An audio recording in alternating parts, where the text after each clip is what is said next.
Moving on to more transfer-related news, Liverpool have actually been linked with a few different defenders in recent days, mainly left backs. I've seen links to Joel Hatto, Milos Kerkez, and the most recent name that I've seen pop up has been Newcastle's Lewis Hall.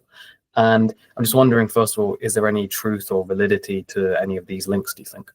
Yeah, so 100% monitoring, my understanding, the monitoring Kerkez and Hato, whether they make moves for either, that's still yet to be decided, and we'll see what that looks like come the summer. But I expect 100% that left back will be strengthened. I don't think there's any question about that. And I think that would probably necessitate a Kostas Tsimikas departure. I think that is the likely outcome this summer, talking to people around the club. So those two definitely on the radar, see what they do with that. Lewis Hall, I'm a little sceptical about those links, if I'm honest. I mean, he's only just joined Newcastle. He's a boyhood Newcastle fan. They're doing quite well at the moment. I think it'd be very, very difficult to get him out, and quite hard to understand why he would so quickly jump ship, to be honest. So he's a fantastic player, no question about that. And I'm sure Liverpool have, if they could get someone like that, they would absolutely love to. But I just find it hard to imagine him getting out of Newcastle, particularly as their PSR concerns a reason, and I'm sure he would want to stay for a little bit longer, with it being the club he supports. Yeah, I mean, obviously Liverpool will need to reinforce in the summer, and I'm just wondering, is there a chance that left back is one of a number of areas that they look to strengthen? And I also wonder, do you worry about Liverpool's transfer business? Because let's be generous and assume 2 of the 3 stars out of contract, Trent, Salah, Van Dijk, stay. You'll have to replace one of them. Then there's been lots of links about Darwin Núñez leaving the club, so you'd like to think that they reinforce up front. And then obviously Liverpool have been linked with midfielders, and if they also want to reinforce at left back, that sounds like a lot of business to do in one summer. So, and then we don't even know whether all 3 of the stars out of contract will leave. So do you think there's a chance, A, that it could be a really busy window, and B, that maybe it's a bit of a scary future?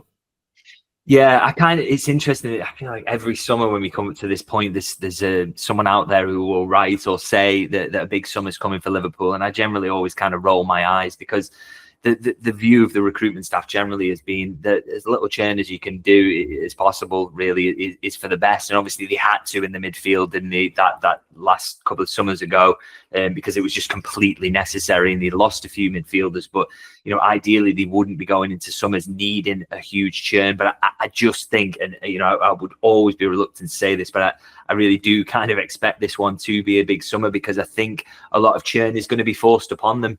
I think there's a few positions where there's real candidates to go. I mean, you look at Joe Gomez will want to go and play football more regularly. Darwin Núñez, for me, looks nailed on to go. I think that Saudi interest, we're going to see that come back, so he will need to be replaced as well. As I say, Kostas Tsimikas at left back, I think left back will be needed regardless as well. And in central midfield, you have the conversation with Wataru Endo. Are you happy playing this much football? Harvey Elliott is a really interesting one. Again, he's a boyhood Liverpool fan, will probably want to stay and fight for another year, but it's a conversation to be had. But even if just one of those goes, then you're opening up a spot for another midfielder that the manager fully trusts. So already you're getting into quite a bit of churn, quite a bit of turnover there.